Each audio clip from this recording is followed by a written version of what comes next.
تو بٹھا دیتا ہے، تو چلاتا ہے، اور تیری ہی توفیق سے ہم تیری کتاب کے آگے بیٹھ پاتے ہیں۔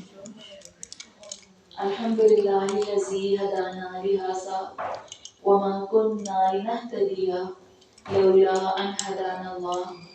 اللہ اگر تو توفیق نہ دیتا تو ہم تیری کتاب کے سامنے بیٹھ نہ سکتے، سن نہ سکتے، اس کو پا نہ سکتے، اور اس سے پھر بیٹھ کر تیرے حضور دعائیں کر کر کے تجھے راضی نہ کر سکتے۔ یہ سب تیری توفیق اور تیری عطا ہے، اللہ قبول فرما لے، آمین یا رب العالمین۔ اللہ کا نام التواب، قرآن پاک میں اللہ کی یہ صرف 11 بار آئی ہے، 11 بار۔ اللہ توبہ کو قبول کرنے والا، توبہ کی توفیق دینے والا، توبہ کرنے والے سے محبت کرنے والا، اور اللہ توبہ پر اجر دینے والا، توبہ کو پسند کرنے والا۔ یہ سب اللہ کی صفات ہے۔ توبہ کوئی بندہ کیوں نہیں کرتا؟ اللہ کی ناراضگی کے ڈر سے، یا اس کے غصے سے، یا اس کی بے رخی سے۔ جب بھی کوئی بندہ توبہ نہیں کرتا تو اس کا مطلب ہے اسے اللہ کی پرواہ نہیں ہے۔ توبہ کا معنی پلٹنا، رجوع کرنا، اپنی غلطی کو مان لینا، اس کے آگے سر کو جھکا دینا۔ توبہ نہ کرنے والا گویا خود اللہ کی پرواہ نہیں کرتا اور اس سے محبت نہیں کرتا۔ توبہ میں تاخیر درست نہیں ہے۔ اللہ نے کسی بندے کو اس کی موت کی خبر نہیں دی ہوئی، سانس روکنے کا پتہ نہیں ہے، اسی لیے توبہ میں جلدی کرنے والوں کو اللہ نے بے حد پسند فرمایا۔ اللہ قرآن میں صرف بیان کرتے ہیں کہ میرے بندے وَلَمْ يُصِرُّوا عَلَىٰ مَا فَعَلُوا، جو گناہ کر لیتے ہیں، ان سے جو کوتاہی ہو جاتی ہے وہ اس پر ڈٹے نہیں رہتے، جو وہ کرتے ہیں اس پر فوراً توبہ کرتے ہیں۔ ان کی فوراً کی ہوئی توبہ اللہ کو اتنی پسند آتی ہے کہ ان کا کیا ہوا گناہ اللہ معاف فرما دیتے ہیں۔ فوراً توبہ جتنی فائدہ مند ہے، یہاں تک کہ گناہ ڈیلیٹ کر دیا جاتا ہے، گناہ کا نام و نشان مٹا دیا جاتا ہے۔ حضرت ابو امامہ رضی اللہ عنہ سے روایت ہے کہ نبی صلی اللہ علیہ وسلم نے ارشاد فرمایا، اللہ رب العزت نے ایک فرشتہ بائیں طرف اور ایک دائیں طرف مقرر کر رکھا ہے۔ دائیں طرف والے فرشتے کو حکم دے رکھا ہے کہ میرا بندہ مسلمان، مومن، کلمہ گو انسان جب نیکی کی نیت و ارادہ کرے، اسی وقت، اسی لمحے اس کی نیکی لکھ لینا۔ جب میرا بندہ برائی کا ارادہ کرے تو 6 لمحے، 6 گھڑیاں، 6 پل تک کچھ نہ لکھنا۔ ہو سکتا ہے وہ ارادہ بدل لے، ہو سکتا ہے وہ اسی وقت استغفار کر لے۔ اللہ کے احسان کا کیا ہی شمار ہے۔ اللہ نے پہلے سے ہی بندے کو، اب بندے کے جو مقرر فرشتے ہم کو کہہ رکھا ہے کہ قلم روکے رکھنا، گناہ کا ارادہ لکھنے میں جلدی نہ کرنا، 6 گھڑیاں انتظار کرنا، اگر وہ بندہ ارادہ بدل دے تو اس کو لکھنا ہی نہ۔ لیکن اگر بندہ اس پر عمل کرنے چل پڑے تو ایک گناہ کے بدلے ایک ہی گناہ لکھنا، ایک غلطی کے بدلے ایک گناہ لکھنا، 2 نہیں لکھنا۔ اور جب بندہ نیکی کا ارادہ کرے، لیکن وہ بھی تو بدل جاتی ہے، وہ نیکی کا ارادہ کرے اور نیکی نہ کرے تو ایک نیکی لکھ دینا، اس نے اچھا سوچا تھا، صرف سوچ، اور جب وہ نیکی کل گزرے، عمل کرے تو 10 نیکیاں لکھنا۔ گناہ کا بدلہ رب العزت وہ تواب ایک دیتا ہے، اور نیکی کا بدلہ 10 کر کے دیتا ہے۔ گناہ کی سوچ پر معافی اور نیکی کی سوچ پر ایک اجر دیتا ہے۔ اس کی تقسیم انسان کے لیے کتنی بھلائیوں پر مبنی ہے۔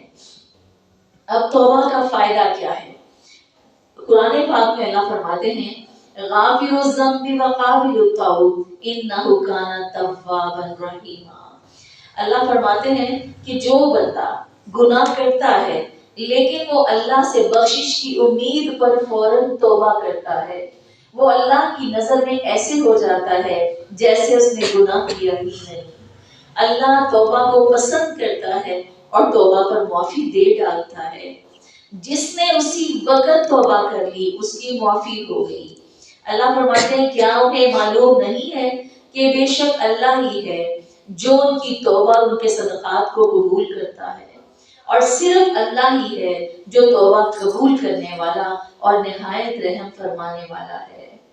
نبی صلی اللہ علیہ وآلہ وسلم نے فرمایا اگر تم اتنے گناہ کرو جتنا کہ آسمان و زمین بھر کر تم گناہ کر ڈالو اور کوئی جگہ باقی نہ رہے جہاں تم نے گناہ نہ کیا ہو، لیکن اس گناہ کو کرنے کے بعد اللہ سے معافی مانگ لو، اللہ کو راضی کر لو، تو اللہ تمہارے بڑے بڑے سب گناہ معاف کر دے گا۔ اللہ توبہ کو قبول فرمانے والا ہے۔ حضرت انس رضی اللہ تعالیٰ عنہ سے روایت ہے میں نے نبی صلی اللہ علیہ وسلم کو فرماتے ہوئے سنا کہ آپ نے فرمایا اللہ فرماتا ہے اے ابن آدم جب تک تو مجھے پکارتا رہے گا اور مجھ سے امید رکھے گا میں تجھے بخشتا رہوں گا، اور مجھے اس بات کی کوئی پرواہ نہیں، میں پرواہ نہیں کروں گا کہ تم نے کتنے گناہ کیے تھے۔ فرمایا اے ابن آدم تیرے گناہ آسمان کی بلندیوں تک چلا جائیں لیکن تو مجھ سے بخشش مانگ لے، معافی اور توبہ مانگ لے، میں تمہیں پرواہ کیے بغیر بخش دوں گا۔ اے ابن آدم اگر تو پوری زمین بھر کر گناہوں سے میرے پاس لے آئے اور اس حال میں مجھ سے ملے کہ مجھ سے شرک نہ کیا ہو میں تجھے معاف کر دوں گا۔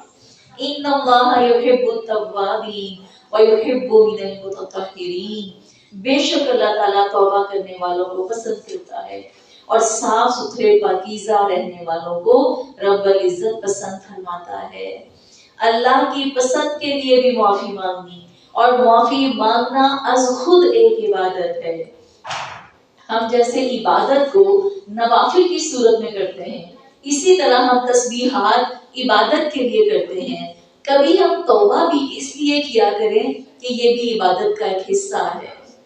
2 نفل توبہ کی نیت سے پڑھنا انسان کے گناہوں کا کفارہ بن جاتا ہے۔ التائب من الذنب کمن لا ذنب لہ، نبی نے فرمایا اللہ کی نظر میں گناہ سے فوراً توبہ کرنے والا ایسے ہے جیسے اس نے گناہ کیا ہی نہیں۔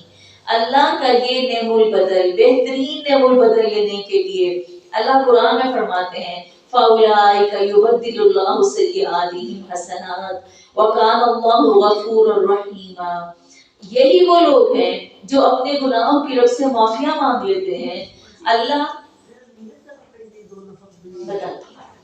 فرمایا یہی لوگ ہیں جن کی برائیاں اللہ نیکیوں میں بدل دیتا ہے۔ یبدل اللہ سیئاتہم حسنات، 3 گنہگار توبہ کرنے والے فائدے میں رہتے ہیں۔ ایک اعلیٰ درجے کے تواب ہیں، ایک درمیانے درجے کے، ایک کمتر درجے کے ہیں۔ جو کمتر درجے کے تواب ہیں وہ استغفار کرتے ہیں، معافی مانگ لیتے ہیں، جب کبھی یاد آ گیا اللہ تو معاف کر دے، اللہ تو بڑا رحیم ہے، ایسے بجھے دل سے معافی مانگنے والے اللہ ان کے گناہ بھی معاف کرتا ہے۔ لیکن ان کے گناہ لکھے رہتے ہیں، جمع رہتے ہیں، تولے جائیں گے، حساب ہوگا، ان کی قیامت کے دن نیکیاں اور گناہ لکھے ہوئے نظر آئیں گے، ان کو حساب بھی دینا پڑے گا۔ لیکن درمیانے درجے کے گنہگار جو اللہ کے ہاں گناہوں کی معافیاں مانگتے ہیں، وہ گناہ بھی کرتے ہیں لیکن درمیانے درجے کی معافی مانگتے ہیں، ان کے گناہ بھی لکھے ہوں گے مگر اللہ پردہ ڈال دے گا، اللہ ان پر رحم زیادہ کرے گا۔ لیکن اعلیٰ ترین معافی مانگنے والے، اعلیٰ ترین معافی مانگنے والے اللہ کی نظر میں وہ ہیں جو ایسی رب سے توبہ کرتے ہیں کہ اللہ کو ان کا رو رو کے معافی مانگنا، کثرت سے استغفار کرنا اتنا پسند آ جاتا ہے کہ قیامت کا دن ہوگا گناہ لکھا ہوا ہی نہیں ہوگا۔ اللہ ہمیں ایسے توبہ کرنے والے بنا دے، اللہ ایسے معافیاں مانگنے والے بنا دے، ہمیں قیامت کے دن ایک ایک بندے کو ایک ایک لمحے کی زندگی یاد ہوگی، بے شک ہوش و حواس گم ہوئے ہوں گے، بے شک اپنی جان کے لالے پڑے ہوں گے، مگر کوئی بھی بندہ اس زندگی کی عقل سمجھ، جس کو آج جتنا علم ہے اس دن بھی اتنا ہوگا، جس کے دل میں آج جو چیز جتنی ہے اس دن بھی اتنی ہوگی، پوری سمجھ ہوگی، اس وقت اس سمجھ اور عقل کے مطابق اس بندے کو خود اپنے گناہ یاد آئیں گے اور یاد آئے گا میرے رب نے مجھے معاف کر دیے، اللہ تو نے وہ مٹا ہی دیے۔ التواب، ایسا رحم کرنے والا، ایسی توبائیں قبول کرنے والا۔ اور توبہ سے ایک تو ہمیں یہ فائدہ، ہماری آخرت کی منزلیں آسان، ہمارے اعمال ناموں کی صفائی۔ اس کے علاوہ اس کا بہترین فائدہ یہ ہے کہ جو توبہ کرتا ہے، گناہ کیا چیز ہے؟ گناہ دلوں کا بوجھ ہوتے ہیں، گناہ دلوں کا زنگ ہوتے ہیں، زنگ بھی دلوں کو کھا جاتا ہے، اور بوجھ ہی کیا ہوتا ہے؟ بوجھ انسان کو چلنے نہیں دیتا، اور انسان کیا کرتا ہے؟ جس بندے کو پتا ہے میری 20 نمازیں تو پہلے رہ چکی ہیں، میں بڑی غفلتیں کر چکا ہوں، اب وہ آگے سے کہتا ہے پہلے اتنی چھوٹ گئی ہیں، ان کی معافی پتہ نہیں ملے کہ نہ ملے، وہ آگے سے اور نمازیں چھوڑتا جاتا ہے۔ ہم میں سے کتنے ہی کمزور ایمان کے لوگ، جیسے پہلے تو میں نے قرآن پڑھا نہیں، اب میں ساری زندگی گزار کے پڑھ بھی لوں گا تو میں کیا کر لوں گا، میں نے تو پوری زندگی یہ کام نہیں کیا۔ اب وہ ایک بوجھ ہے، یہ بوجھ آگے ترقی نہیں کرنے دیتا۔ اللہ تمہارے بوجھوں کو ختم کرنے کے لیے ہے، اللہ کا وجود تمہیں خوشخبریاں دلاتا ہے، تمہیں مبارکباد دیتا ہے۔ لوگوں پچھلی توبہ کر کے آ جاؤ، تم میری نظر میں ایسے ہو جیسے آج پیدا ہوئے ہو، میں انسان نہیں ہوں جو پردے اٹھا کے منٹ بعد تھے تم نے یہ بھی کیا تھا، یہ بھی کیا تھا، تم ایسے بھی تھے، تم ایسے بھی تھے، وہ پچھلے تانے، وہ اگلے تانے، وہ جائز وہ ناجائز۔ رحمان ایسا نہیں کرتا۔ اللہ کہتا ہے تم جیسے بھی تھے، اب تم آ گئے، جھک گئے، اب تم کس کے ہو؟ میرے ہو۔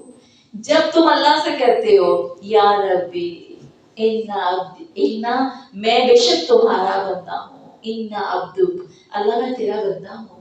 اللہ کہتا ہے تم نے خود کو میرا کہہ دیا نا، اب تم میرے ہو، اور تم نے پچھلی معافی مانگ لی، اب تمہارا پچھلا کیا دھرا سب ختم۔ جو اپنی زندگی کے پچھلے بوجھ ختم کر دینا چاہتا ہے کہ آگے سے دوڑے اور ترقی کرے، کتنی بڑی خوش قسمتی ہے۔ ابھی کل ہی مجھے میری بھانجی نے سوال کیا کہ میری اس زندگی کے، جب میں شروع میں بالغ ہوئی تھی اور مجھے کوئی شعور بھی نہیں تھا، اس زندگی کے میں نے گنتی کیے ہیں ہر سال کے حساب سے، تو میرے تقریباً 50 روزے رہتے ہیں۔ اب میں ان کا فدیہ دوں، کیا کروں؟ اگر میں ان کا فدیہ دوں، اس نے حساب لگایا 22,000 روپیہ کم از کم بنتا ہے، کم از کم۔ میں نے اس بچی سے کہا کہ اللہ نے یہ کہا ہی کب تھا؟ اس پچھلی زندگی کا، جب قرآن نہیں پڑھا تھا، جب سمجھ نہیں تھی، جب علم نہیں تھا، بچپن تھا، عقل نہیں تھی، اللہ نے کب تم سے یہ حساب مانگا ہے؟ اور کیا تمہیں صرف اپنے روزوں کی گنتی یاد ہے؟ تم ذرا اپنی باقی زندگی کی کمیاں کوتاہیاں تو یاد کرنے بیٹھو، کیا اللہ کو ان کا حساب دے سکتی ہو؟ معافیاں تلافیاں کر سکتی ہو؟ کتنا پیارا رب ہے جس نے کہا صرف معافی مانگ لو، صرف جھک جاؤ، صرف اللہ کو راضی کر لو، تو اللہ تمہارے سارے پچھلے گناہ معاف کر دے گا۔ کفارے دینے بیٹھے تو اگلی زندگی کی نیکیاں کم کریں، پچھلی کے دھونے دھو دھو کے تھک جائیں۔ کتنا پیارا رب ہے التواب۔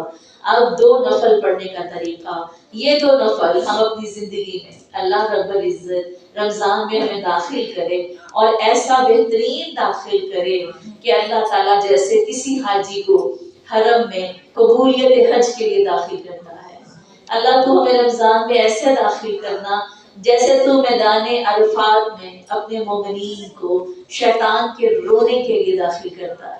اللہ ایسا داخل کرنا جیسا تو اپنے حاجی کو ماں کے پیٹ سے پیدا ہونے کا وعدہ دے کے داخل کرتا ہے۔ آمین یا رب العالمین۔ اب ہم اس دفعہ انشاءاللہ العزیز اللہ کے حکم اور توفیق سے 2 نفل کس کے پڑھیں گے؟ توبہ کے 2 نفل پڑھیں گے۔ بات صرف اور صرف نیت کی، ارادے کی۔ اشراق کی نماز ہے، چاشت کی نماز ہے، اوابین کی نماز ہے، چلے یہ چھوڑ رہے ہیں، ظہر کی نماز ہے، عصر کی نماز ہے، وہ تو نوافل ہے، فرض ہے۔ اب سوائے اس کے کہ رب نے کہا عصر کے 4 فرض ہیں، مغرب کے 3 فرض ہیں، مجھے بتائیں ان نمازوں میں کیا فرق ہے؟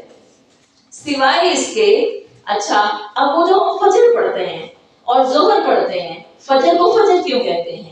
وہ فجر کا وقت ہوتا ہے۔ فجر کا معنی ہے اندھیرے سے نکل کر پو پھٹنا، پو پھٹنا یعنی روشنی کا ذرا سا شروع ہونا۔ ابھی روشنی دن کی شروع ہوتی ہے، فجر ہو جاتی ہے۔ فجر کو فجر کے وقت کی وجہ سے فجر کہا جاتا ہے، ورنہ وہ کیا ہے؟ ایک نماز ہے بس۔ ظہر دوپہر کے کھانے کو ظہر کہا جاتا ہے، عربی اس کو ظہرانہ بھی کہتے ہیں، جب کسی دعوت کرتے ہیں نا کہتے ہیں ظہرانہ، ٹھیک ہے۔ ظہر کیا ہے؟ دوپہر کے کھانے کا وقت، اور اس وقت میں یعنی ظہر کس کا نام ہے؟ وقت کا نام ہے جب سورج ابھی زوال سے نکلتا ہی جاتا ہے، سورج ڈھلنا شروع ہوتا ہے، اس کو ظہر کہتے ہیں۔ یہ جتنی نمازیں ہیں نا یہ اوقات ہیں، اوقات وقت۔ اسی لیے علماء کہتے ہیں اگر کوئی سوال کرے کہ میں ظہر اثر کے ساتھ یا مغربی، تو کہتے ہیں کہ دراصل وہ ایک معافی ہے اللہ کی جب تم 2 ملا کے پڑھتے ہو، ادروائز جو نماز کا وقت ہے وہ اسی نماز کا اس کے نام کا وقت کے حساب سے ہی تو نام ہے۔ اثر جو ہے، اثر کیا چیز ہے؟ وہ سپہر کا وقت ہے، ہمارے ہاں وقت نہیں ہے، ہم صبح کو صبح کہتے ہیں، وہ فجر کہتے ہیں، ہم دوپہر کو دوپہر کہتے ہیں، وہ ظہر کہتے ہیں، ہم سپہر نہیں کہتے۔ سپہر کس کو کہتے ہیں؟ سیکنڈ ٹائم 4 بجے کی چائے 4 بجے پیئیں گے، سپہر، اس کو عربی میں عصر کہتے ہیں۔ عصر کا معنی سپہر کا وقت ہے، اور جو اس وقت ادا کی جاتی ہے تو وہ ہے سپہر عصر۔ مغرب سورج غروب ہوتا جاتا ہی ہے تو مغرب ہے، لیٹ ہو جائے تو وہ اس سے نکل جاتی ہے اور وہ مغرب ہے۔ عشاء کو عشاء کیوں کہتے ہیں؟ رات کے کھانے کو، ڈنر کو عرب عشائیہ کہتے ہیں۔ ہاں، رات کو کھانے کو دعوت دیتے ہیں ایک دوسرے کو، کہتے ہیں آپ کا رات کا عشائیہ، یعنی رات کا کھانا ہماری طرف۔ تو یہ پانچوں کیا ہیں؟ وقت کے نام ہیں۔ گویا ان پانچوں وقتوں میں جہاں اس کا یہ ایک سمجھ میں آیا کہ پانچوں وقتوں کے حساب سے اس کے نام تھے، وہاں یہ بھی سمجھ لیں کہ اللہ رب العزت نے ہر پورا دن، یہ صبح کا آغاز ہوتا ہے، یہ رات بستر میں جانے کا وقت آتا ہے، پروردگار نے ہر بدلتے وقت میں نماز رکھی ہے۔ یہ بھی غور کر لیں ساتھ ساتھ۔ ابھی رات ختم ہوئی، پوری رات ایکول ہے، ایک جیسی ہے، کوئی نماز فرض نہیں ہے۔ ابھی رات سے دن نکلنا شروع کرتا ہے تو کیا ہے؟ فجر۔ دوپہر پورے آب و تاب سے سورج جب چڑھ جاتا ہے، ظہر۔ سورج ڈھلنے کی طرف سایہ ڈبل کر دیتا ہے، عصر۔ غروب ہونا شروع کر دیتا ہے، مغرب۔ رات پھیل کے سیاہی مائل ہو جاتی ہے، عشاء۔ ہر لمحہ جب آسمان اپنے رنگ بدلتا ہے، موسم بدلتا ہے، حالات بدلے جاتے ہیں کائنات کے، تو ساتھ ساتھ نمازوں کا وقت ہے۔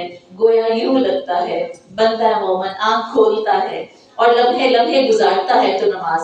اب آگئی بات، اب بات کیا ہے؟ وہ سب نمازیں ہی ہیں، بس رب العزت نے 3 فرض کر دیے، مغرب کے 3 ہو گئے، اس کا حکم آ گیا 2 فرض فجر کے 2 ہو گئے، اس کا حکم آ گیا عشاء کے 4 تو 4 ہو گئے۔ اب آ گئی بات اس بات کی طرف، نماز تسبیح، اس میں بس ایک تسبیح کا اضافہ ہے، باقی وہ نماز ہے جیسے نماز ہوتی ہے، صرف ایک تسبیح کا اضافہ ہے، باقی وہ سیم نماز ہے۔ اب واپس آ جائیں اس بات کی طرف کہ جو نماز ہے، جیسے میں نے ابھی نام لیے تھے، اشراق، چاشت اور ابابی۔ اشراق کیا چیز ہے؟ اشراق وہ جب سورج مشرق سے کھلنا پورا طرح شروع ہو جاتا ہے، فجر کے وقت ابھی سورج نے آنکھ نہیں کھولی تھی، وہ اشراق کے وقت کھولی تھی۔ اب وہ سورج سے ریلیٹڈ اس لمحے کا نام ہے اشراق۔ 2 نفل آپ اس لمحے پڑھیں تو اشراق کہلائے گی۔ یہ کتنا رولا لوگوں کے ذہنوں میں رہتا ہے، آج اس سوال کا جواب آپ کو مل جانا چاہیے، آئندہ کے بعد آپ کی کنفیوژن نہیں رہنی چاہیے۔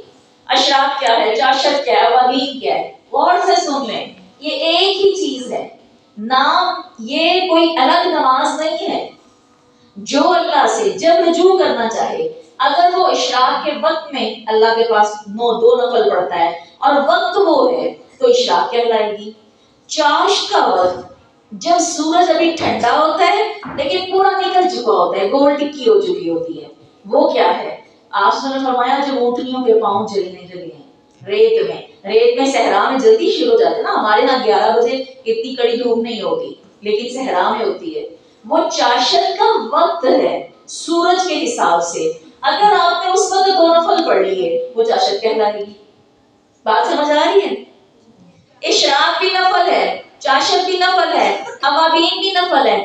اب جو بندہ فجر سے اٹھا اس نے اشراق کے وقت بھی نفل پڑھ لیے، فجر کے بھی پڑھ لیے، اس نے چاشت کے وقت بھی 2 نفل پڑھ لیے، اب وہ ظہر سے پہلے یا قریب پھر نفل پڑھتا ہے تو اللہ کہتا ہے اوابین، یہ کسی کسی کے نصیب میں ہوتا ہے۔ اوابین کا معنی ہے رجوع کرنے والے، اللہ کے آگے بار بار پلٹنے والے، تواب کو راضی کرنے والے اواب ہوتے ہیں۔ اواب جب اللہ صرف بیان کرتا ہے نا ابراہیم کی، اواب منیب، بار بار رجوع کرنے والا، تو یہ اوابین کے وہ نفل ہو گئے۔ وقت بدلتا گیا، نام بدلتے گئے، وگرنہ یہ کوئی الگ کہانی نہیں۔ اشراق کی اپنی فضیلت، جو اس ٹائم پڑھ سکے، جو اس ٹائم مصروف ہے بچوں کو اسکول بھیج رہا ہے وہ چاشت کے پڑھ لے، جو چاشت میں مصروف ہے وہ اوابین کے پڑھ لے۔ یہ صرف وقت ہیں، وقت، ورنہ تینوں نوافل ہی ہیں۔ اب آ گئے توبہ کے نفل، تو بات اب نیت کی صرف فرق تھا نا، اب اس کے لیے الگ کہانی ہے؟ کوئی کہانی نہیں۔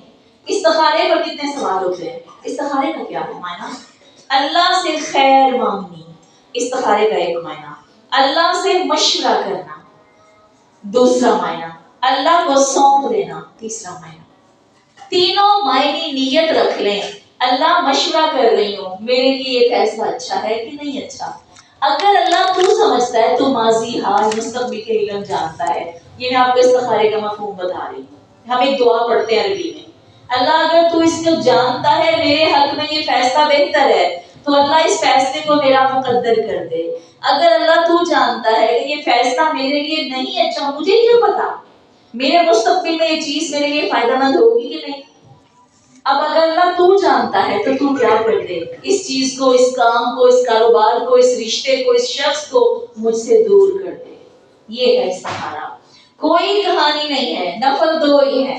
آپ کے دل میں ہے کہ میں استخارے کے نفل پڑھ رہی ہوں، بس نفل وہی ہیں 2، چاہے وہ فرض ہوں، چاہے وہ نفل ہوں، چاہے وہ سنت ہو، رکعت وہی ہے 2۔ اب آپ کو دعا آتی ہے تو آپ سجدے میں بھی پڑھ سکتے ہیں، آپ اس کو تشہد میں سلام پھیرنے سے پہلے بھی پڑھ سکتے ہیں، نہیں آتی سلام پھیر کے ہاتھ میں کتاب پکڑ کے بھی پڑھ سکتے ہیں، آپ کا استخارہ ہو گیا۔ اب توبہ کے نفل ہے، صرف آپ کے دل میں یہ چاہت ہے اللہ بڑے گناہ ہیں، میں آج توبہ کے نفل پڑھ رہی ہوں، وہی 2 نفل جیسے تھے وہ ویسے ہی ہیں۔ کوئی کہتا ہے قل ہو اللہ کتنی بار پڑھنی ہے، فلاں نماز میں رکعت میں کتنی بار پڑھنی ہے، اس میں کچھ بھی نہیں ہے۔ اب توبہ کے نفل ہیں، آپ کو اپنے گناہ یاد آ رہے ہیں۔ نفلوں کا ایک بہت بڑا فائدہ ہے، بہت بڑا فائدہ یہ ہے کہ آپ اپنی زبان میں، پنجابی میں، اردو میں، فارسی میں، جس زبان میں آپ کو اللہ سے بات کرنی ہے، اپنی زبان میں نفلوں کے ہر سجدے میں آپ مانگ سکتے ہیں۔ کون ہم میں سے اتنا عالم ہے جو بیٹھ کے اتنی ڈھیروں دعائیں یاد کر کے تو پھر سجدے کرے؟ رب نے آسانیاں نہیں کر دی۔ فجر، ظہر، عصر، مغرب، عشاء 5 فرض نمازیں ہیں، ان 5 فرض نمازوں میں آپ سجدے میں اپنی زبان کی کوئی دعا نہیں کر سکتے، آپ کسی رکن میں دعا نہیں کر سکتے، اپنی زبان میں عربی میں کر سکتے ہیں۔ قرآن پڑھنا بھی منع ہے سجدوں میں، فرضوں میں۔ اب آگئے توبہ کے نفل۔ توبہ کے نفل کا سب سے بڑا فائدہ کیا ہے؟ آرام سے آپ نماز پڑھنے سے پہلے وضو کرتے کرتے ذہن بنا لیں، جیسے کہ 10 روزے ہیں، پھر اگلے 10، پھر اگلے 10 اللہ توفیق دے، تو آپ سوچیں کہ وہ جو میں نے اپنی اولاد کے بارے میں جو کمیاں کر رکھی ہیں، کبھی آپ ارادہ کر لیں بہن بھائیوں کے حق مارے ہوئے ہیں، کبھی آپ فیصلہ کر لیں کہ سہیلیوں کو کون سا نہیں ستاتے، کمی تو ہر جگہ ہی رہتی ہے، اللہ میں نے اپنی سہیلیوں کو، اللہ میرے رشتے دار، وہ چچا ماما پھپھو جو بھی، اللہ میرے ماں باپ کے لیے جس رشتے کے حق میں نہیں دے سکی، آپ اپنے ذہن میں کوئی ایک ہی 2 نفلوں کے بیچ میں 4 سجدے آتے ہیں، کوئی پہلے سجدے میں کسی ایک رشتے دار یا ایک رشتے سے ریلیٹڈ لوگوں کو پرو لے اور اللہ سے اپنی زبان میں پہلے 7 بار سبحان ربی الاعلیٰ پڑھ لیں، پھر رو رو کے اللہ سے مانگے، اللہ میں نے اپنے دل سے سب کو معاف کیا، میری کیا اوقات کہ میں معاف کروں، میں تو اپنے دل کی صفائی اپنے فائدے کے لیے کر رہی ہوں، اللہ میں نے سب کو معاف کیا، اللہ تجھ سے دعا کرتی ہوں کہ تو نے جو میری غلطیاں لکھ رکھی ہیں ان کے معاملے میں، اللہ آج میں ان کے لیے اتنی بھلائیاں مانگتی ہوں، تو ان سے راضی ہو جا اور جو میں گناہ کر چکی ہوں معاف کر دے۔ پھر اگلے سجدے میں اپنے تنہائی کے گناہ یاد کر لیں، اللہ تنہائی میں بڑے گناہ کیے ہیں، اللہ وہ جو میں کر چکی آئندہ مجھے توفیق ہی نہ ملے کہ میں تنہائی میں گناہ کروں۔ اگلے سجدے میں اللہ مجلس کے گناہ معاف کر دے، اللہ لوگوں کو منہ پہ تانے دیے، جو کسی کا دل توڑا، جس کو جو برا لگا، اللہ وہ معاف کر دے۔ دیکھیں توبہ کے نفلوں کا یہ فائدہ ہے کہ ہم اس میں کیا کر سکتے ہیں، اپنی زبان میں اللہ سے باتیں کر سکتے ہیں، پہلے سبحان ربی الاعلیٰ پڑھ کے اللہ کا سجدہ پورا کر کے پھر اپنی دعائیں مانگیں اور خوب مانگیں، یہ توبہ کے نفل۔ بس ہر نماز اتنی آسان ہے، اتنا اچھا طریقہ ہے، عمدہ، لیکن صرف یہ کہ ہم جان لیں اور اس کو پڑھ لیں۔ کثرت سے توبہ کرنے والا اللہ کی عبادت میں لکھا جاتا ہے، کثرت سے توبہ کرنے والا اس کے دل کو تزکیے کا موقع مل جاتا ہے۔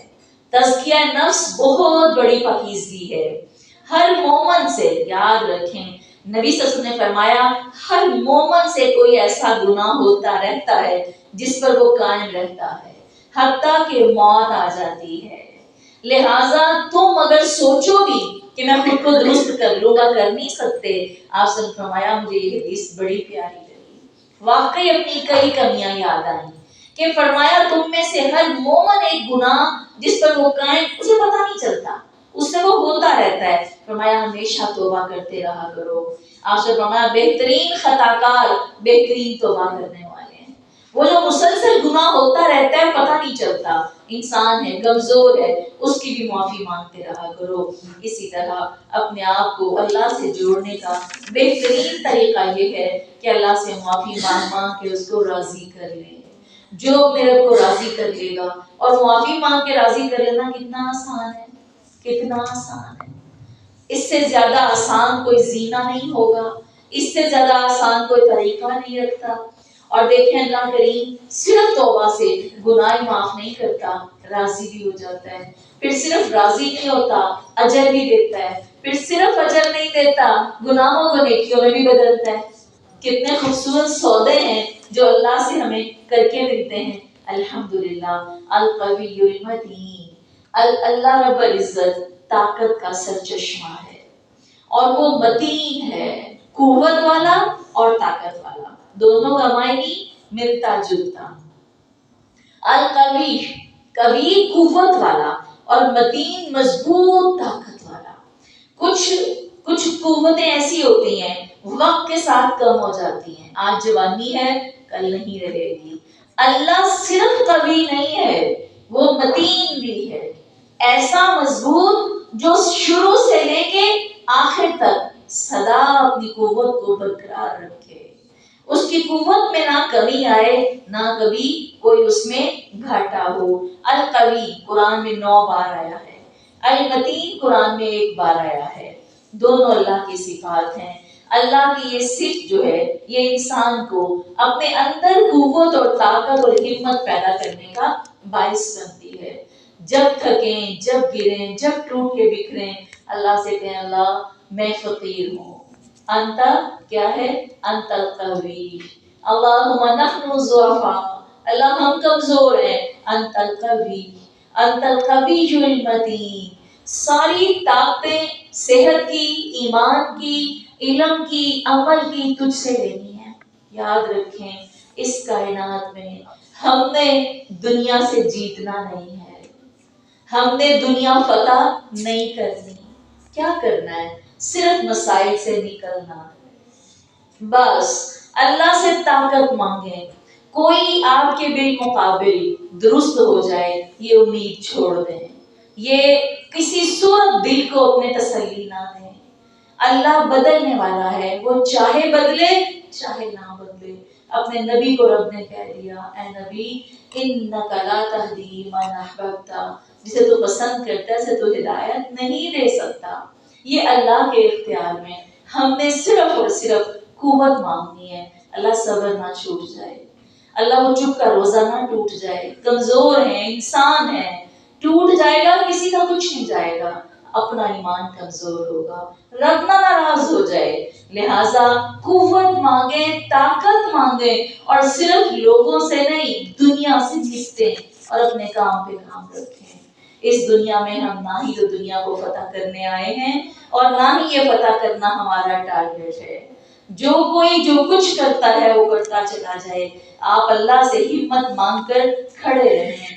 اللہ اگر گر گئے تو ناراض نہ ہو جائے. لہذا جب قوت ختم ہونے لگے، دل میں نا امیدی آنے لگے، اللہ پر یقین قائم رکھیں اور کثرت سے لا حول ولا قوت الا باللہ پڑھیں. اللہ قرآن میں کہتے ہیں الم تری کیف، سورۃ الفجر میں اللہ نے فرمایا الم تری کیف فعل ربک بعاد ارم ذات العماد التي لم يخلق مثلها في البلاد وثمود الذين جابوا الصخر بالواد وفرعون ذي الاوتاد الذين طغوا في البلاد فاكثروا فيها الفساد فصب عليهم ربك صوت عذاب ان ربك لبالمرصاد. اللہ فرماتے ہیں کہ تم نے دیکھا نہیں میں نے قوم عاد کے ساتھ تیرے رب نے کیا کیا.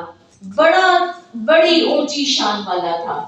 اس نے زمین میں اتنی ترقی کی تھی کہ اللہ کی اس زمین پر اس کے شہروں جیسے شہر نہیں تھے. یہ قوم ایسی تھی پر پتھروں کو تراش تراش کے گھر بناتی تھی. یہ دیو ہیکل ان کی لمبائی اور چوڑائی تھی. ان کے قد بھی بہت اونچے تھے، جسم کی چوڑائی بھی بہت زیادہ تھی. ان کی طاقت، اللہ فرماتے ہیں ان کو جسمانی، عقلی اور مادی ترقی جتنی میں نے دی اتنی میں نے کسی اور کو نہیں دی. اتنی ترقی یافتہ قوم تھی. اللہ کہتے ہیں پھر میں نے ان کے ساتھ کیا کیا. اور تو نے فرعون کو نہیں دیکھا، وہ جو کیلیں ٹھوکتا تھا، میخیں ٹھوکتا تھا، وہ جو پہاڑوں کی بلندیوں کو طے کر لیتا تھا. اللہ کہتے ہیں تم نے دیکھا نہیں ان بستیوں کو جو سرکشی پہ قائم تھی، خود کو بڑی چیز سمجھتی تھی. فَأَكْثَرُوا فِيهَا الْفَسَادَ، انہوں نے ایسا فساد برپا کر رکھا تھا کسی مظلوم، کسی بے بس کو ٹکنے نہیں دیتے تھے. جنگیں کرنی، گھروں کے گھر چھین لینے، حملے کرنے، جس مرضی بیٹی کی عزت لوٹ کے لے آنی، جس مرضی کو بیوہ کرانا، جس مرضی کو ظلم کی انتہا کی. فَصَبَّ عَلَيْهِمْ رَبُّكَ صَوْتَ عَذَابٍ، تیرے رب کے عذاب کا ایک کوڑا برسا، دیکھتے دیکھتے ہوا میں اڑنے لگے. اللہ تعالیٰ نے جب کسی قوم کو تباہ کیا تو ایک معمولی چیز سے کیا، ہمیشہ معمولی، دکھانے کے لیے کہ تم کیا سمجھتے ہو میں تو کیڑوں سے تمہیں کھلا کے ختم کر دوں. اور اس انسان کو، اس کے جسم کو زمین کے اندر مٹی کے نیچے کھانے کے لیے، جانتے ہیں کون سا کیڑا ہے؟ اس کا سائز دیکھا ہے؟ 20 کیڑے وہ ہماری اس ایک انگلی پر آ سکتے ہیں اور پورے بندے کو پتہ کتنے دن میں کھاتے ہیں؟ 3 دن. یہ سر اور دماغ اور جسم کا ایک ایک حصہ جس جگہ سے انسان تکبر کرتا ہے، اس دماغ کو سب سے پہلے یہ خالی کرتا ہے کیڑا. اگر وہ اپنے پیٹ سے مجبور ہے، اگر جس حصے سے گناہ کرتا ہے سب سے پہلے اس کو کھا جاتا ہے کیڑا. اللہ کے عذاب کا کوڑا کتنا سخت ہے تم سوچ نہیں سکتے. فَصَبَّ عَلَيْهِمْ رَبُّكَ صَوْتَ عَذَابٍ إِنَّ رَبَّكَ لَبِالْمِرْصَادِ. تم نے کیا سمجھ رکھا تھا تمہارا رب تمہیں بھول گیا؟ تم جو کرتے رہے، جھوٹ، فریب، مرضی، ظلم تم نے تراشے، اللہ غافل تھا. ان ربک لبالمرصاد، تمہارا رب تو تمہاری گھات میں بیٹھا ہوا تھا. گھات میں پتہ کون بیٹھتا ہے؟ کبھی آپ نے دیکھا ہو شیر جب شکار کرنے کے لیے بیٹھا ہوتا ہے، سانس کی بھی آواز نہیں آتی، ایسے بیٹھا ہوتا ہے چھپ کے، پتہ نہیں چلنے دیتا، ایسے حملہ کرتا ہے اچانک. اللہ کہتے ہیں اس کی گھات کیا ہے؟ تیرا رب تو تیری گھات میں بیٹھا ہوا تھا، اللہ کو پتا تھا تجھے کب کس وقت پکڑنا ہے، تم نے سمجھا تھا میں اپنی مرضیاں کر لوں گا۔ اللہ اکبر۔ پھر اللہ نے سوال کیا حل من محیص، ہے کوئی جگہ دینے والا تمہیں جب میں پکڑ لوں؟ حل من محیص، کوئی پناہ کی جگہ تمہیں زمین کا ٹکڑا دے گا، کوئی پناہ کی جگہ تمہیں آسمان دے گا، تم ہواؤں میں چھپ جاؤ گے، پہاڑوں کی چوٹیوں میں کوئی غار تمہیں چھپا لے گا۔ حل من محیص ان بطش ربک لشدید، تیرے رب کی پکڑ بے شک بڑی سخت ہے۔ اللہ تو واقعی قوی ہے اور تیری چال بھی قوی ہے، تیرا کام بھی قوی ہے، تو زوراور اور غالب ہے، تو سب کچھ کرنے پہ قادر ہے، تو اس ناچیز کے مسائل کیا اہمیت رکھتے ہیں۔ اللہ میں اگر اتنی سی اپنی خواہشیں اور اتنی مرادیں اپنی عاجزیاں لے کر بیٹھی ہوں تو اللہ اس کی حیثیت ہی کیا ہے۔ تو ایسے پوری زمین کو ہلا کے رکھ دینے والا ہے، تو میرے لیے زمین میں بہتری کیوں نہیں لا سکتا؟ سب کچھ تیرے لیے ہے۔ انہی صفات کے ساتھ اللہ ہمیں مانگنا سکھا دے۔ اللہ کی پکڑ اتنی مضبوط ہے، وہ جب جب چاہتا ہے جس کو چاہتا ہے لمحوں میں پکڑ لیتا ہے۔ اللہ پوری قوت اور قدرت کا مالک ہے۔ اللہ کہتے ہیں نبی ذرا ان سے پوچھئے کہ اگر اللہ ان کی کان اور ان کی آنکھیں ان کے دل سلب کر لے، دلوں کی دھڑکن کو بند کر دے، ان سے پوچھو تو کون ہے جو تمہیں یہ واپس لا کے دے سکتا ہے؟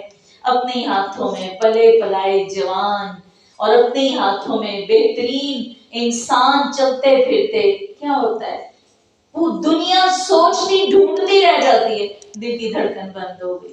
اللہ کہتے ہیں ان سے پوچھو تو صحیح کون لا کے دے سکتا ہے؟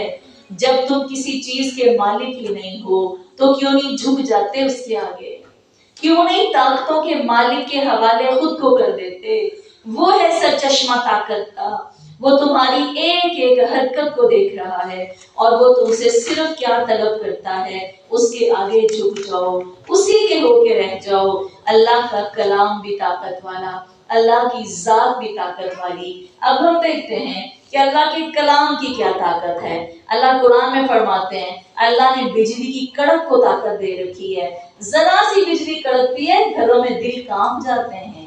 بادل کی گرج تم کانپ جاتے ہو، اور گرج کیا کر رہی ہوتی ہے؟ قرآن کہتا ہے وہ تو اس کی تسبیح بیان کر رہی ہوتی ہے، وہ تو کائنات میں کڑک اس کی تسبیح بیان کر رہی ہوتی ہے، اور تمہارے تو دل اتنی سی چیز سے کانپ جاتے ہیں۔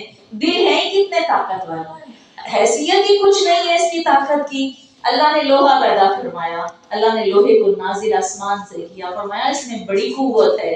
اللہ نے پہاڑوں کو پیدا کیا، بڑی قوت والے۔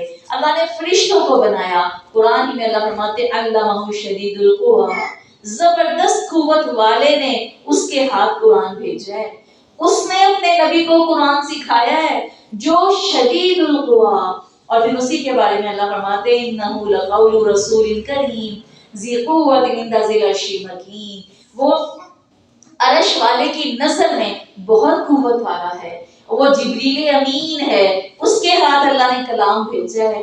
تمہیں اس قرآن کے کلام کی طاقت نہیں پتا، وہ طاقت والا ہے نا تو اس سے جڑی ہر چیز طاقت رکھتی ہے۔ اس کے جب اس میں طاقت ہے تو اس کے کلام میں طاقت کیوں نہ ہوگی، اس کی بات میں طاقت کیوں نہ ہوگی، اس کی کتاب میں طاقت کیوں نہ ہوگی۔ حضرت بریدہ رضی اللہ عنہ فرماتے ہیں معراج کی رات جب ہم بیت المقدس پہنچے تو جبریل نے اپنی انگلی سے اشارہ کیا، اتنے بڑے پتھر میں سوراخ ہو گیا اور آرام سے وہاں سے اسے گزار کے رسی باندھ دی۔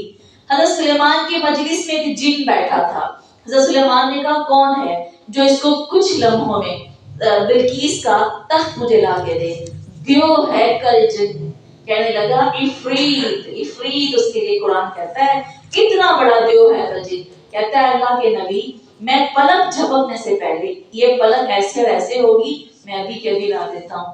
اللہ سوال کر رہے ہیں بتاؤ، اللہ کہتے ہیں وَإِنِّي عَلَيْهِ لَقَوِيٌّ أَمِينٌ، اس نے جو کہا تھا نا میں امانت دار کبھی ہوں، اس کو طاقت کس نے دی تھی؟ کیا جن، کیا جبریل، کیا طاقت۔ پھر ہمارے لیے کیا حکم ہے ان القوۃ للہ جميعا، ساری کی ساری طاقت بے شک اکٹھی کر لی جائے تو صرف اللہ رب العزت کے لیے ہے۔ اسی طرح تمام طاقتوں کے سرچشمے کے اندر سے مانگنے کا ہمارا عالم کیا ہے؟ یہ پتہ نہیں کام ہوگا کہ نہیں ہوگا، پتہ نہیں یہ ملے گا کہ نہیں ملے گا، یہ پتہ نہیں کی وجہ کیا ہے۔ اس کی طاقت کا علم نہیں ہے، اس پر یقین نہیں ہے، اس پر ایمان نہیں ہے۔ قرآن کو ہر سال دہرانے کا مقصد کیا ہے؟ بھولے سبق یاد کرنا، وہ جو گم ہو گئے تھے، ایمان کی جو کمزوریاں آ گئی تھیں، ان سے طاقت لینا، یہ مقصد تھا۔ ابن ابی اوفا رضی اللہ تعالیٰ عنہ سے روایت ہے، ایک شخص نے کہا مجھ میں قرآن سے کچھ یاد کرنے کی استطاعت نہیں ہے، اللہ کے نبی ایک ایسی چیز سکھا دے جو قرآن یاد کرتا ہوں یاد نہیں ہوتا۔ یہ مائیاں تو بہت خوش ہوں گی میری ساتھیاں، اور کہنے لگے مجھے کچھ یاد کروا دے، ہمت نہیں ہے، اگر میں وہ سبق پڑھتا رہوں تو میں قرآن نہ بھی یاد کر سکوں تو میرا رب مجھ سے راضی ہو جائے۔ آپ صلی اللہ علیہ وسلم نے فرمایا تم سبحان اللہ والحمد للہ ولا الہ الا اللہ واللہ اکبر ولا حول ولا قوت الا باللہ پڑھ لیا کرو۔ ہر نسخہ قرآن کے اندر اور حدیث کے اندر موجود ہے۔ ابو ذر رضی اللہ عنہ فرماتے ہیں مجھے میرے دوست نے 7 چیزوں کی وصیت کی، ان میں سے ایک سبق یہ تھا کہ لا حول ولا قوت الا باللہ کثرت سے پڑھا کرو۔ یہ لاہور چیز کیا ہے؟ لا حول ولا قوت الا باللہ، اس میں بندہ اپنے رب سے کہہ رہا ہے اللہ کچھ حاصل کرنے کی ہمت قوت مجھ میں ہے ہی نہیں اگر اللہ مجھے ہمت اور قوت نہ دے۔ کوئی طاقت، کوئی چیز، کوئی بھلائی میں اپنے لیے اکٹھی نہیں کر سکتا اللہ تیرے حکم کے علاوہ۔ حضرت ابو ذر رضی اللہ عنہ فرماتے ہیں کہ اللہ کے نزدیک سب سے محبوب بات، سب سے پسندیدہ کلمہ سبحان اللہ لا شریک لہ لہ الملک ولہ الحمد وہو علی کل شیء قدیر لا حول ولا قوت الا باللہ سبحان اللہ وبحمدہ ہے۔ اس کے لیے بے شمار حدیث الگ الگ بھی ہیں اور یہ اکٹھی بھی ہیں۔ جتنی میں نے یہ پڑھی دعا پوری یہ اکٹھی پڑھ لیں یا ان کو بانٹ بانٹ کے بھی پڑھ لیں۔ سبحان اللہ الگ پڑھے، لا شریک لہ لہ الملک ولہ الحمد الگ پڑھے، لا حول ولا قوت الا باللہ الگ پڑھیں، سبحان اللہ وبحمدہ چاہے تو الگ پڑھیں چاہے ملا کے پڑھ لیں۔ یہ تمام کلمات اللہ کے پسندیدہ ہیں، اور جو یہ چیز ہے نا اس کے لیے حدیث کہتی ہے یہ گناہوں کا کفارہ بن جاتے ہیں۔ انسان گناہ کرتا رہتا ہے، دن میں یہ چلتے پھرتے پڑتا رہتا ہے، گناہوں کا کفارہ بن جاتے ہیں۔ اور اسی طرح جو بندہ اللہ سے طاقت لینا چاہتا ہے، غلبہ حاصل کرنا چاہتا ہے، اس کو رب سے فتح کی ضرورت ہے، اس کو اللہ کے ہاتھ سے کچھ ایسا مانگنا ہے کہ اس کی عطائیں چاہیے، تو وہ کیا کرے؟ وَلَيَنْصُرَنَّ اللَّهُ مَن يَنْصُرُهُ إِنَّ اللَّهَ قَوِيٌّ عَزِيزٌ۔ اللہ رب العزت ہر اس بندے کی مدد کرتا ہے جو اللہ کے دین کی مدد کرتا ہے، جو اللہ کے دین کو رائج کرتا ہے، اللہ اس بندے کی مدد کرتا ہے کیونکہ وہ قوی بھی ہے اور عزیز بھی ہے، غالب بھی ہے اور طاقت والا بھی۔